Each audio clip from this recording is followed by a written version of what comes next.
मैं यहाँ पर सबको स्मरण कराना चाहूँगा कि इस अध्याय का नाम आधुनिकीकरण के रास्ते हैं। आधुनिकीकरण के रास्ते। अभी अभी आपने जाना कि कैसे आधुनिकीकरण के रास्ते पर चलते हुए जापान कहाँ से कहाँ पहुँचा और फिर एक झटके में उसके दम्भ ने, उसकी तीव्र आकांक्षाओं ने उसे जमीन पर उतार के रख दिया। वह राष्ट्र जो विश्व सत्ता को पाने की कोशिश कर रहा था, 2 बम के बल पर पूरा उसका विनाश हो गया और विश्व युद्ध समाप्त होता है। तो ये एक तरीके की चेतावनी है कि आधुनिकीकरण किया जाए तो किस हद तक, उसकी क्या सीमा है, उसके क्या दायरे हैं। खैर, अब हम आगे बढ़ते हैं एक व्यक्ति के बारे में जानने के लिए जिसका नाम है फुकुजावा युकिची। फुकुजावा युकिची 1835 से 1901। ये जापान के एक व्यक्ति का नाम है। इसका जन्म एक बहुत गरीब परिवार में होता है और गरीब परिवार वह भी जो सामुराई परिवार है। सामुराई आपको याद होगा, वे लोग थे जो युद्ध कला में कौशल रखते थे और सैन्य सोच के थे। आपको याद होगा बाद में समुराई लोगों को ही तलवार दे दी गई सारी और किसानों से सारी तलवार लेके उन्हें निहत्था कर दिया गया और समुराई लोगों ने अपने सैन्य अस्तित्व को बढ़ाया और यही लोग आगे चलकर फिर सैन्य सत्ता में आते हैं। ये गरीब व्यक्ति की शिक्षा नागासाकी और ओसाका में होती है जो जापान के 2 बड़े शहर हैं। थे गरीब। इन्होंने डच और पश्चिमी विज्ञान पढ़ा। डच अर्थात हॉलैंड की भाषा, जैसे भारत की भाषा को हिंदी कहते हैं ऐसे हॉलैंड की भाषा को डच कहते हैं, DUTCH। डच भाषा और वेस्टर्न साइंस, और बाद में अंग्रेजी भी पढ़ी। 1860 में वे अमेरिकी दूतावास में ट्रांसलेटर के रूप में जाते हैं। क्योंकि अंग्रेजी आती थी और डच भी आती थी, तो भाषाओं का ज्ञान जिनको होता है वे सामान्यतः दूतावासों में तुरंत उन्हें अपॉर्चुनिटी मिलती है, मौके मिलते हैं। और उस ज़माने में 1860 में उन्हें अंग्रेजी भी आती थी, उन्हें डच भी आती थी, तो अमेरिकी दूतावास में उन्हें पदस्थ किया गया और वहाँ पदस्थ रहते हुए उन्हें बहुत सारी किताबें पढ़ने का मौका मिला, बहुत कुछ जानने का मौका मिला ना।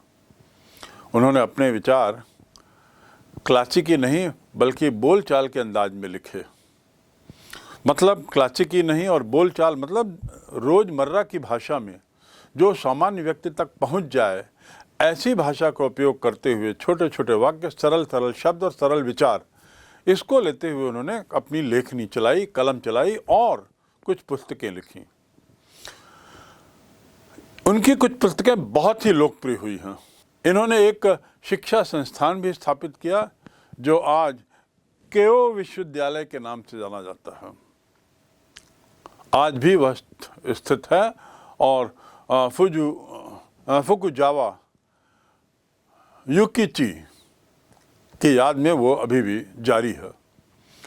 वे मेराकुशा संस्था के प्रमुख सदस्यों में थे।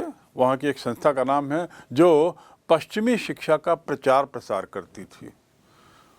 तो ये पश्चिमी शिक्षा से काफ़ी प्रभावित थे और वह संस्था जो पश्चिमी शिक्षा से प्रभावित थी उसके एक सदस्यों में से थे। अपनी एक किताब में उन्होंने जापानी ज्ञान की कड़ी आलोचना की है, अर्थात जापानीज नॉलेज का बड़ा उन्होंने मजाक उड़ाया, आलोचना की और इसे बड़ा संकीर्ण माना। उन्होंने ये तक कह दिया कि जापान के पास प्राकृतिक दृश्यों के अलावा गर्व करने के लिए कुछ नहीं है। ये कब की बात कर रहा हूँ मैं? 19वीं शताब्दी के समाप्ति होते होते की स्थिति में उन्होंने ये पुस्तक लिखी थी 1872 के बाद, और उस पुस्तक में लिखते हैं 1872 में कि जापान के पास प्राकृतिक नैसर्गिक दृश्यों के अलावा गर्व करने का कुछ नहीं है। आपको याद होगा, कमोबेश ये बात सच थी, क्योंकि 1868 में मीजी रिस्टोरेशन जो होता है, मीजी पुनर्स्थापना, उसके कारण यही था क्योंकि जापान के पास उस समय कुछ नहीं था, तहस नहस था, अस्त व्यस्त था। और इसीलिए मीजी लोग जब आते हैं तो 1870 से वे जो भरसक प्रयास करते हैं आधुनिकीकरण के रास्ते में जापान को ले जाने का, वह प्रयास फिर सतत रूप से चलता है। और यदि फुकुजावा ने वह काल भी देखा होगा तो अत्यंत उस समय खुश हुआ होगा।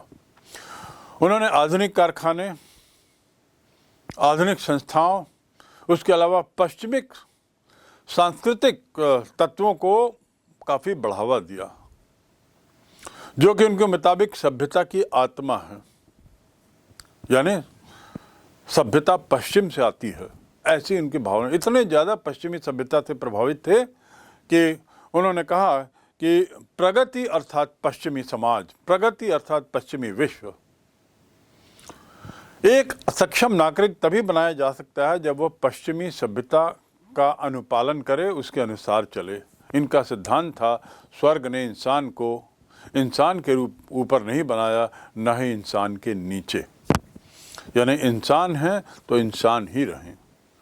जापान का इतिहास, उसका उत्थान और पराजय, इसको संक्षिप्त में समझने के बाद अब हम चीन की ओर मुड़ते हैं।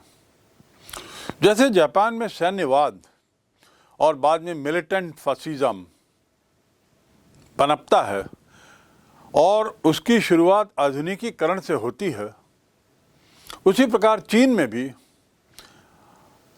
एक सिद्धांत सामने आया जिसे आधुनिकीकरण सिद्धांत कहते हैं। इस सिद्धांत के तहत राष्ट्रवाद था, लोकतंत्र था और आजीविका, ये तीन चीज़ें मुख्य थीं। राष्ट्रवाद वैसे ही जैसे कि जापान में था, लेकिन लोकतंत्र पे यहाँ ज़्यादा जोर था और साथ ही आजीविका के साथ आधुनिकीकरण को जोड़ने का प्रयास था। इन तीनों सिद्धांतों का जो उद्देश्य था, 17वीं शताब्दी में चीन पर जो शासन कर रहे थे मंचू राजवंश, इनकी सत्ता को समाप्त करने का इनका उद्देश्य था और इसीलिए लोकतंत्र की बात की गई, इसीलिए राष्ट्रवाद की बात की गई। तो मंचू डायनेस्टी जो उस समय चीन में 17वीं शताब्दी से शासन कर रही थी, उसकी खिलाफत शुरू होती है, उसका विरोध शुरू होता है। और एक तरीके से इस काल में इस वंश को, मंचू राजवंश को, विदेशी राजवंश के रूप में देखा जाता था। लोकतांत्रिक गणतंत्र की स्थापना करना और आजीविका का प्रबंधन करना, ये नई विचारधारा का मुख्य मुद्दा था और यही चीन के आधुनिकीकरण सिद्धांत का हिस्सा बना।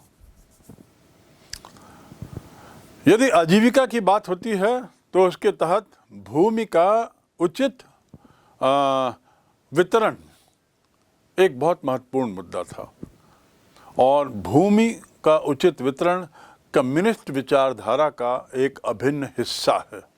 तो इस प्रकार हम देख सकते हैं कि कैसे बाद में जो 1947 में जो अंततः कम्युनिस्ट विचारधारा सत्ता पर काबिज होती है, तो उसकी शुरुआती बीज हम कुछ यहाँ से देख सकते हैं, जब मंचू राजवंश के खिलाफ विद्रोह की आवाज़ उठने लगती है। डॉक्टर मेन के ये विचार कोमिंतांग के राजनीतिक दर्शन का आधार बनती है। उन्होंने खाना, घर, परिवहन, कपड़ा, इस पर ज़्यादा बल दिया। ये सन यत-सेन एक्चुअली इनका नाम था और सन यत-सेन चीन के आधुनिकीकरण के निर्माता माने जाते हैं। कोमिंतांग कम्युनिस्ट विचारधारा के शुरुआती दौर के प्रणेता माने जाते हैं। उनके राजनीतिक दर्शन का यही आधार था भूमि का वितरण, दूसरे शब्दों में जनता के लिए खाना, घर, परिवहन और कपड़े का पर्याप्त प्रावधान करना ही एक अच्छे शासन का परिचायक है। तो अब हम जापान से सन यत्सेन की ओर बढ़ते हैं, चीन की ओर बढ़ते हैं। शीर्षक है पश्चिमी ताकतों का सामना छिंग राजवंश के द्वारा। जो तत्कालीन राजवंश था 16वीं शताब्दी में, 17वीं शताब्दी में जो था, तो चीन पर छिंग राजवंश का शासन 1644 से शुरू होता है, जो 1911 तक चलता है। लगभग 300 वर्ष, 350 वर्ष का काल इस राजवंश का रहा। ये राजवंश पश्चिमी राज्यों द्वारा पेश की गई चुनौतियों का सामना करने में असफल होता है।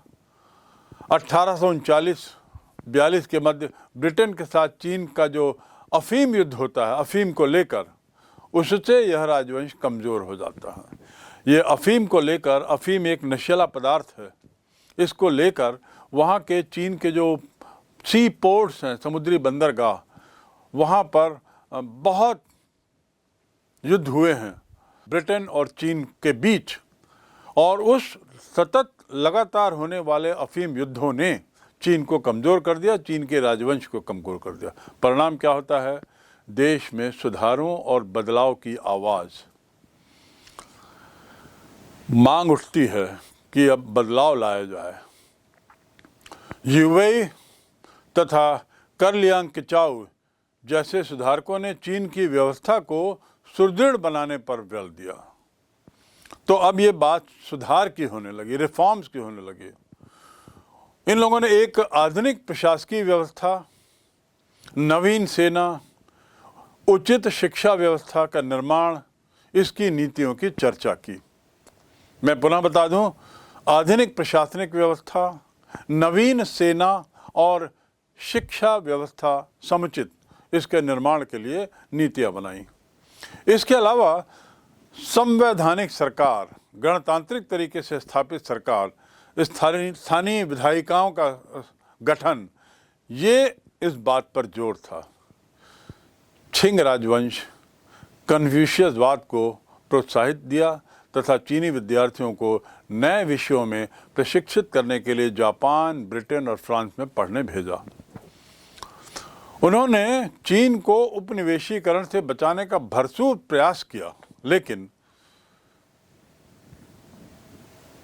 छिंग राजवंश बढ़ते पश्चिमी प्रभाव को नियंत्रित करने में, उसे दूर रखने में, उसकी चुनौतियों का सामना करने में अपने को असफल पाता है, और परिणाम क्या होता है कि देश के अंदर गृह युद्ध छिड़ जाता है। गृह युद्ध का कारण ये भी था कि जो शिक्षा पाने जो बाहर गए थे, वे लोग विभिन्न विचारधाराओं से प्रभावित होकर देश के अंदर आए थे। इन स्वयं की अलग अलग विचारधारा, उसके बाद छिंग वंश, और उसके बाद कुछ अन्य क्षेत्रीय मुद्दे, इन्होंने वहाँ पर एक तरीके से सिविल वॉर को जन्म दे दिया। और सिविल वॉर के बढ़ने का कारण था, मुख्य कारण, छिंग वंश का प्रशासनिक पकड़ बहुत कमज़ोर थी। तो इस प्रकार पूरा चीन अब गृह युद्ध की चपेट में आ जाता है। चीन में आधुनिकीकरण के प्रारंभ की बात करें तो 16वीं शताब्दी, 17वीं शताब्दी में पश्चिम के साथ जो उसका संपर्क हुआ, उस समय से इसके आधुनिकीकरण के प्रयासों को देखा जा सकता है। 16वीं 17वीं शताब्दी जेसूट मिशनरियाँ, जिसका मैंने पूर्व में जिक्र किया है, जो ईसाई पादरी समझ लीजिए, इनके द्वारा खगोल विद्या, गणित जैसे पाश्चात्य विषय चीन में पहुंचाए गए, और इस प्रकार चीन पश्चिमी शिक्षा से प्रभावित होता दिखाई देता है 16वीं 17वीं शताब्दी से। चीनी अपनी सभ्यता और संस्कृति को पश्चिमी देशों से श्रेष्ठ मानते थे, बेहतर मानते थे। वे विदेशियों से मेल मिलाप रखने में भी रुचि नहीं लेते थे। चीनी सरकार ने 1757 में देश को पश्चिमी प्रभाव से मुक्त रखने का आदेश जारी कर दिया, और यहीं से टकराहट शुरू होती है। इस आदेश के अनुसार पश्चिमी देशों से व्यापारिक लेन देन करना, उसे केवल कैंटन के बंदरगाह तक ही सीमित रखा गया। अर्थात बंदरगाह तक माल, पश्चिमी माल आना, पश्चिमी विचार आना, उसके बाद वहाँ से भूल जाना, यही सोचा गया। इस तरह चीन और पश्चिमी देशों के बीच जो व्यापार था वो एक तरफा हो गया। अंग्रेज व्यापारी चीन से सिल्क, चाय और अन्य चीज़ें खरीदते थे। चीन में इंग्लैंड के सामान की कोई मांग नहीं थी। तो इस प्रकार पश्चिमी देश इस एक तरफा व्यापार से खफा थे। चीन जो है वो पश्चिमी देशों से केवल अफीम आयात करते रहा। अफीम का प्रयोग दवाइयों में किया जाता था। रेशम, चाय, चीनी, मिट्टी के बर्तन जैसे चीनी उत्पादों की मांग बढ़ती जाती है और इस प्रकार हम देखते हैं कि चीनी उत्पादकों की मांग विदेश में बढ़ी, लेकिन विदेशी माल का चीनी में आना बंद कर दिया गया, कैंटन बंदरगाह तक ही सीमित, जिसे हम कहते हैं पूरा एक तरफा व्यापार। अर्थात आर्थिक रूप से पश्चिमी राष्ट्रों को बहुत नुकसान हो रहा था और चीन जो है वह अपने सामानों को विदेश में बेचकर माला माल हो रहा था। अब यहाँ शुरू होता है घटनाक्रम, जिसकी परिणति कुछ इस रूप में होती है कि अगला बिंदु ब्रिटेन द्वारा चीन से राजनीतिक स्तर पर समान संबंध स्थापना के प्रयास। समान संबंधों का प्रयास अब ब्रिटेन के द्वारा होता है। ईस्ट इंडिया कंपनी के द्वारा भारत की अफीम चीन में बेची जाती थी। अफीम के व्यापार से अंग्रेज़ों को चीन में बहुत लाभ हुआ। जैसा मैंने बताया कि चीन अफीम ही लेता था बस, और इस व्यापार से उसे बहुत लाभ हुआ अंग्रेज़ों को। चूँकि सम्राट ने विदेशी व्यापारियों एवं वस्तुओं पर चीन में प्रतिबंध लगा दिया, इन प्रतिबंधों से चीन में ब्रिटिश व्यापार को बहुत आघात, चोट पहुंचती है और परिणाम स्वरूप इंग्लैंड परेशान होता है और पुनः व्यापारिक सुविधाएं बढ़ाने के लिए, पुनः व्यापारिक संबंध समान स्तर पर रखने के लिए चीनी सम्राट से संधि के लिए 2 शिष्टमंडल भेजता है। जैसे आपको याद होगा, भारत में भी उसने तत्कालीन मुगल सम्राट को अपना एक शिष्टमंडल भेजा था ईस्ट इंडिया कंपनी ने, और हमारे सम्राट ने उनका स्वागत करते हुए उन्हें सूरत में अपना निवास बनाने की अनुमति दी थी, रहने की अनुमति दी थी, जो बाद में अंततः ब्रिटिश साम्राज्य के उपनिवेश के रूप में भारत के बदलने की कहानी है। लगभग ऐसी स्थिति चीन में होती है, लेकिन उसकी चर्चा बाद में। फिलहाल हम ये जानें कि समान स्तर व्यापारिक समान संबंध के लिए 2 शिष्टमंडल जाते हैं। पहला 1793 में लॉर्ड मैकार्टन के नेतृत्व में और दूसरा 1816 में लॉर्ड एमहर्स्ट के रूप में। पर चीनी सम्राट ने किसी भी विदेशी सरकार से संधि करने से इनकार कर दिया। चीनी सम्राट के प्रतिबंध के बावजूद अंग्रेजों ने चीन में अफीम का व्यापार जारी रखा, जो चुपके चुपके होते रहा, और इस प्रकार अफीम खरीदने वाले व्यापारी चीन के चुपके से खरीदते थे और इंग्लैंड को बहुत पैसा मिलता था। लेकिन ये सब काम चोरी चोरी हो रहा था। धीरे धीरे अफीम के आयात में बहुत उत्तरोत्तर वृद्धि होती गई चीन में, और चीनी अधिकाधिक अफीमची बनते चले गए। जैसा मैंने बताया, अफीम का उपयोग दवाओं के लिए मुख्य रूप से होता है, लेकिन अफीम का नशा भी बहुत बुरा होता है, और इंग्लैंड या ईस्ट इंडिया कंपनी के द्वारा चुपके से अफीम बेचे जाने के परिणाम स्वरूप वहाँ पर बहुत से चीनियों के बीच में अफीम चल पड़ा, और अफीम का नशा उसने पूरे चीन के युवा वर्ग की सेहत बिगाड़ दी। चूँकि संधि से इनकार कर दिया गया था, इसलिए इंग्लैंड अब और विरोध में सामने आने लगा। फलस्वरूप चीन और ब्रिटेन के संबंधों में दरार बढ़ती चली गई, दोनों में तनाव बढ़ गया, और आगे चलकर इन दोनों के बीच अफीम के प्रश्न को लेकर जो युद्ध हुआ, उसे इतिहास में अफीम युद्ध के नाम से जानते हैं।